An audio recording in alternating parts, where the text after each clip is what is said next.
اس کا مطلب یہ ہے کہ فوری طور پر شدید خطرات لاحق ہو چکے ہیں ہماری کنٹری کو، یہ حکومت مان رہی ہے۔ ہماری طرف سے تو ایک بہت بڑا بگ نو ہے۔ آبی جاہریت ہے، یہ خود ایک بہت بڑی دہشت گردی ہے جو پاکستان کے ساتھ کی جا رہی ہے۔ شہزاد، آپ مجھے بتائیں کہ آپ جہاں پر موجود ہیں وہاں پر سیلابی صورتحال کیا ہے اور کس طرح سے اس ایشو کو ٹیک اپ کیا جا رہا ہے؟ جلال پور پیر والا کے مقام پر بھی آپ موجود ہیں، وہاں پر سنا ہے کافی تباہ کاریاں ہوئی ہیں، تو آپ گراؤنڈ پر کیا دیکھ رہے ہیں؟ گراؤنڈ پر جو بات ہے وہ یہ ہے کہ اس وقت جو صورتحال ہے وہ انتہائی تشویشناک ہے اور لوگ جو ہے وہ انتہائی پریشانی کی حالت میں ہیں۔ اب گراؤنڈ کی جو باتیں ہیں وہ یہ ہے کہ ایک تو سیلاب جو ہے، یہ تاریخ کا بڑا سیلاب جو ہے وہ آیا ہے، اور جلال پور کی ڈائنامکس یہ ہے کہ ویسے تو پورے پنجاب میں ہی سیلاب رہا، کے پی کے میں بھی، اور یہاں پر جو صورتحال ہے وہ تھوڑی سی مختلف اس حوالے سے ہے کہ اس میں راوی، ستلج اور دریائے چناب کا جو پانی ہے یہ تینوں کو برداشت کر رہا ہے۔ اور اس وقت اگر گراؤنڈ پہ اگر بات کی جائے تو جلال پور کی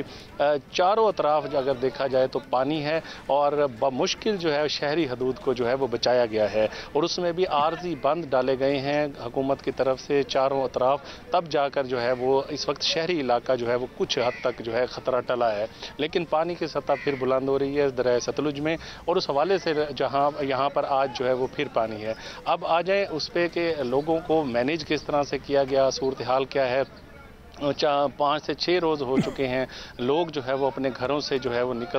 نقل مکانی کر کے، کچھ لوگ اپنے رشتہ دار عزیز و اقارب کے گھر چلے گئے، اور کچھ لوگ جو ہے وہ ابھی بھی بند پر محفوظ مقامات پر بیٹھے ہیں، اور کچھ جو ہے وہ حکومت کی جانب سے لگائے گئے ریلیف کیمپس پر موجود ہیں۔ اب ریلیف کیمپ پر موجود ہونے کی بات میں بعد میں کرتا ہوں، پہلے یہ ہے کہ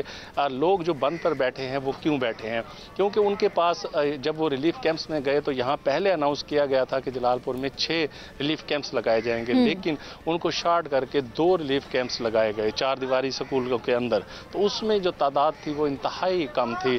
لوگوں کو رکھنے کی بھی، کھانا کھلانے کی بھی، اور اس طرح سے۔ جبکہ جس وقت پانی آیا تو حکومت کی اس حوالے سے پلاننگ ذرا کم نظر آ رہی تھی، تو ان کو اندازہ نہیں تھا۔ پانی جب زیادہ آیا تو اب بستیاں 50 مواضعات، جو اگر بات کی جائے اس سے ایک تحصیل کی، تو اس میں لوگ متاثر ہوئے ہیں، اور تقریباً کم و بیش اگر ایک رف اندازہ لگایا جائے تو 1.5 لاکھ سے زائد افراد جو ہے وہ اس پانی سے ڈائریکٹلی متاثر ہوئے ہیں، اور اب وہ 1.5 لاکھ افراد ان 2 کیمپس میں تو رہ نہیں سکتے، تو اس لیے حکومت کی اس والے سے تیاری نہیں تھی۔ آپ درست فرما رہے ہیں، یعنی ہم جو سن رہے تھے وہی سچ ہے کہ جب وہاں پر کوئی سرکاری دورہ ہو جائے یا جہاں پر بیوروکریسی موجود ہے وہاں پر تو کام ہو رہا ہے، لیکن جب وہ دونوں وہاں پر موجود نہیں ہے تو پھر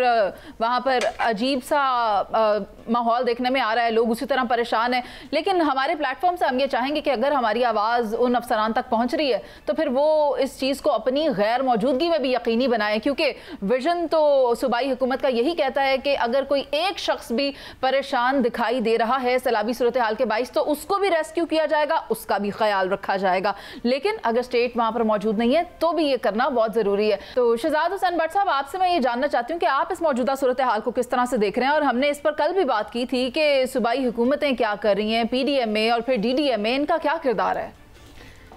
شکریہ منیز معین صاحبہ۔ دیکھیں، آپ جو بات کر رہی ہیں سیلاب سے پہلے کی صورتحال کی جو پلاننگ تھی اس پر تو میری تشنگی تھوڑی سی ہے، ضرور میں مانتا ہوں، مگر اس وقت جو سیلاب آ چکا ہے اور سیلاب میں بہت نقصان ہو چکا ہے، تو اس وقت حکومت ہے، فیلڈ مارشل صاحب ہے، وزیر اعلیٰ پنجاب ہے، یعنی مطلب میکسیمم جو ایفرٹ ہو سکتی ہے وہ سرکار اس وقت کر رہی ہے، اور سرکار نے اس وقت زرعی اور ماحولیاتی ایمرجنسی کا اعلان بھی کر دیا ہے۔ یعنی اس کا مطلب یہ ہے کہ فوری طور پر شدید خطرات لاحق ہو چکے ہیں ہماری کنٹری کو، یہ حکومت مان رہی ہے۔ اب آپ یہ دیکھیں کہ ذرا ایک سوچ کو غور کیجئے گا کہ ایک فیلڈ مارشل صاحب جاتے ہیں قصور سیکٹر جلال پور پیروالا ملتان میں قائم فلڈ ریلیف کیمپس کا دورہ کیا ہے، اور کیا کہتے ہیں وہاں جا کر؟ وہ یہ کہہ رہے ہیں کہ ریاست ہر سال قیمتی جانوں اور املاک کو نقصان کی متحمل ہم نہیں ہو سکتی۔ مطلب یہ ایک سوچ کی نشانی ہے کہ اب